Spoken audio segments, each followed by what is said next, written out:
15 मार्च 2013 को उत्तर प्रदेश के आगरा शहर में शाम के तकरीबन 7 बजे एक व्यक्ति पुलिस को कॉल करता है और वो पुलिस को बताता है कि दयालबाग इलाके में एक रेड कलर की ऑल्टो कार दोपहर से खड़ी हुई है। उस कार को कोई लेने के लिए भी नहीं आया है और आसपास के लोगों को ऐसा लग रहा है कि इस कार में कुछ संदिग्ध सामान छोड़ा गया है। कुछ देर बाद पेट्रोलिंग बाइक पर 2 पुलिस वाले दयालबाग के उस इलाके में आ जाते हैं। उस कार को चेक किया जाता है।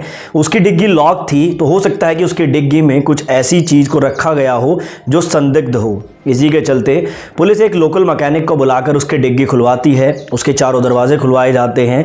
हालांकि इस गाड़ी में से तो कुछ संदिग्ध नहीं मिलता है, लेकिन अब पुलिस उस गाड़ी के नंबर से उसके ऑनर की डिटेल्स निकालती है और उसके ऑनर को कॉल किया जाता है।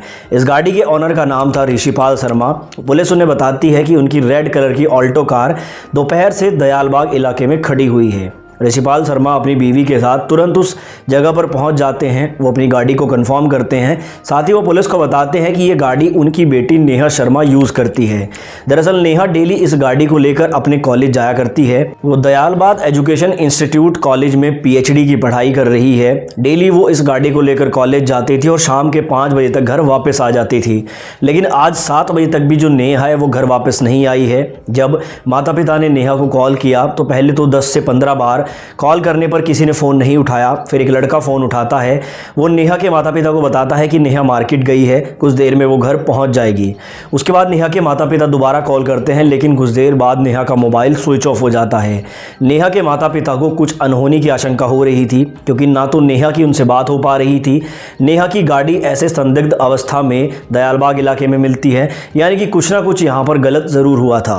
अब नेहा शर्मा के पेरेंट्स को पुलिस स्टेशन लाया जाता है। नेहा के बारे में जानकारी ली जाती है। नेहा के दोस्तों को कॉल करके भी पूछा जाता है और यहाँ पर नेहा की मिसिंग रिपोर्ट फाइल करके उसकी खोजबीन शुरू कर दी जाती है। नेहा के दोस्तों ने यह बताया था कि आखिरी बार नेहा को बायोलॉजी लैब के पास यूनिवर्सिटी में देखा गया था। इसी के अनुसार जो पुलिस है और नेहा के पेरेंट्स हैं वो रात के तकरीबन 8:30 बजे दयालबाग इंस्टीट्यूट कॉलेज के उस लैब के पास पहुँच जाते हैं जहाँ पर आखिरी बार नेहा को देखा गया था। स्टाफ को बुलाया जाता है क्योंकि लैब में ताला लगा हुआ था। स्टाफ के द्वारा ताला खुलवाया जाता है और जैसे ही उस लैब का ताला खुलता है, वहां का नज़ारा देखकर पुलिस के साथ साथ नेहा शर्मा के पेरेंट्स के भी पैरों तले ज़मीन खिसक जाती है। वो लैब में देखते हैं कि नेहा ज़मीन पर पड़ी हुई है। ज़मीन पर बहुत सारा खून फैला हुआ है। नेहा के हाथ पीछे बंधे हुए हैं। उसके मुंह में कपड़ा ठूसा गया है। उसके शरीर पर बहुत सारे चोट के निशान हैं और उसके कपड़े भी फटे हुए हैं। यानी कि देखने से ऐसा लग रहा था कि नेहा के साथ किसी ने दरिंदगी की है और दरिंदगी करने के बाद उसकी बेरहमी से हत्या कर दी। अब पुलिस बॉडी को कब्जे में लेकर पोस्टमार्टम के लिए भेज देती है। टेक्निकल टीम और फोरेंसिक टीम को बुला लिया जाता है। लैब को सील कर दिया जाता है। ज़रूरी सबूत वहां से जुटा लिए जाते हैं। सुबह होते होते ये खबर आगरा में आग की तरह फैल जाती है।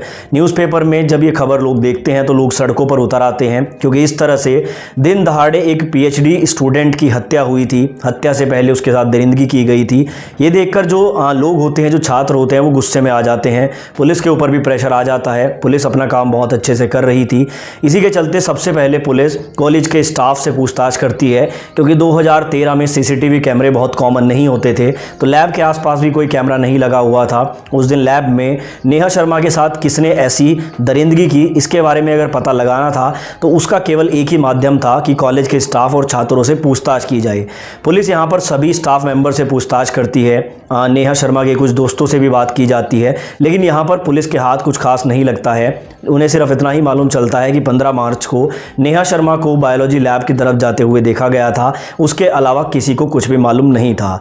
नेहा के कुछ खास दोस्त थे। जब उनसे पूछताछ होती है तो वो पुलिस को कहते हैं कि हमारा नाम सामने नहीं आना चाहिए, लेकिन आपको उदय स्वरूप नाम के लड़के से पूछताछ करनी चाहिए। पुलिस इस लड़के के बारे में जानकारी निकालती है तो मालूम चलता है कि ये लड़का अक्सर इसी कॉलेज में घूमता रहता है। इसके नाना इस कॉलेज के चेयरमैन और ex-IAS ऑफिसर भी हैं। क्योंकि यहाँ पर ये काफ़ी पावरफुल लोग थे, इसलिए कॉलेज में बिना किसी काम के घूमता रहता था और कोई भी इसे रोकता नहीं था। आखिरी बार जब नेहा को लैब की तरफ जाते हुए देखा गया था, उस टाइम पर उदय को भी उस लैब की तरफ जाते हुए देखा गया था।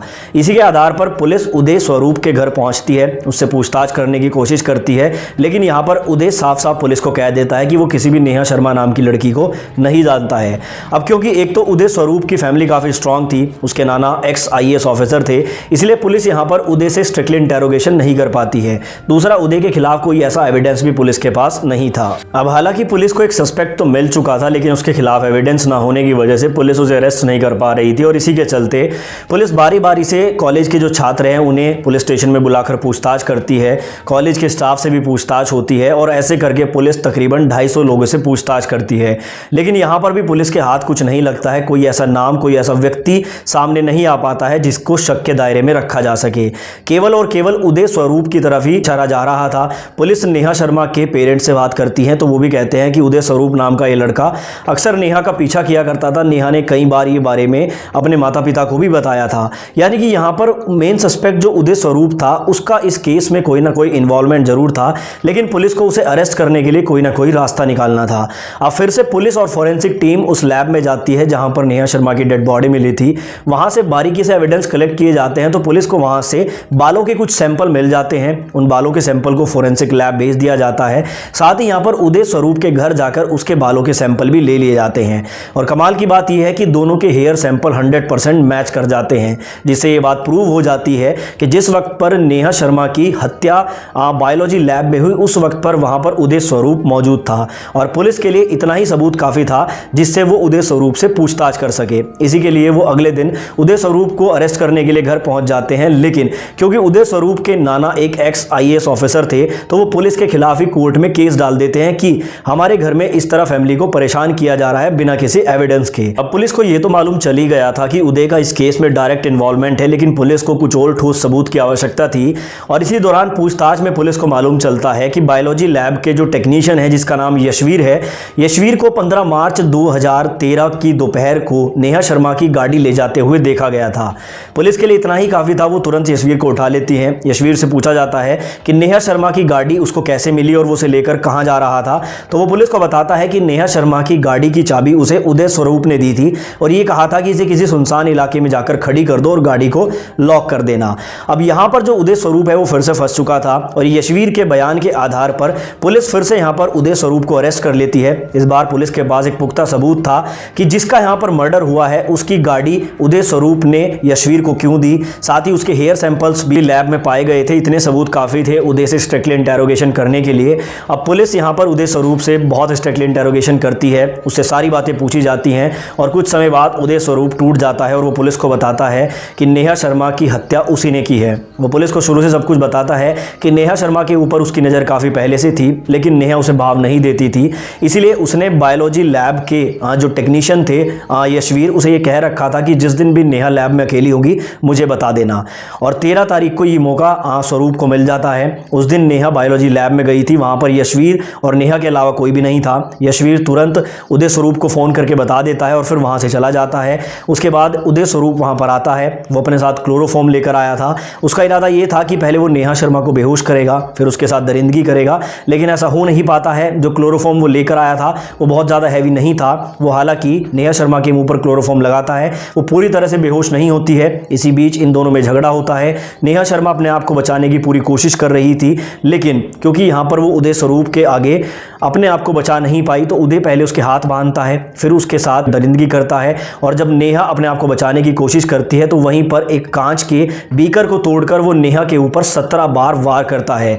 जब तक उसे लगता है कि नेहा जीवित है तब तक वो उसके ऊपर वार करता रहता है और उसके बाद वो नेहा की हत्या कर देता है। नेहा शर्मा की हत्या करने के बाद वो उसकी गाड़ी की चाबी यशवीर को देता है और उसे एक सुनसान जगह पर खड़ा करने के लिए बोलता है। साथ ही नेहा का मोबाइल वो अपने साथ ले जाता है। जब उसकी पेरेंट्स उसको कॉल कर रहे थे तो 2 बार इसी ने फ़ोन उठाया था, उसके बाद इसने उस फ़ोन को झाड़ियों में फेंक दिया था। पुलिस ने वो फ़ोन भी ढूंढ लिया, वो गाड़ी भी ढूंढ ली। सारे सबूतों और गवाहों के आधार पर पुलिस ने कोर्ट में चार्जशीट दाखिल की। यहाँ पर मुख्य सस्पेक्ट उदय स्वरूप को बनाया गया, साथ ही यशवीर को भी सस्पेक्ट बनाया गया। 2016 तक इस केस की कार्रवाई चलती रही, लेकिन 2016 में यशवीर और उदय स्वरूप को बेल मिल गई। जब नेहा शर्मा के घर वालों ने हाई कोर्ट में इसकी अपील की तो फिर से यहाँ पर इन दोनों को अरेस्ट कर लिया गया। यशवीर और उदय स्वरूप आज भी जेल में हैं, इनको आगे बेल नहीं मिलेगी, साथ ही इनको इनके किए की बड़ी से बड़ी सजा भी जरूर मिलेगी।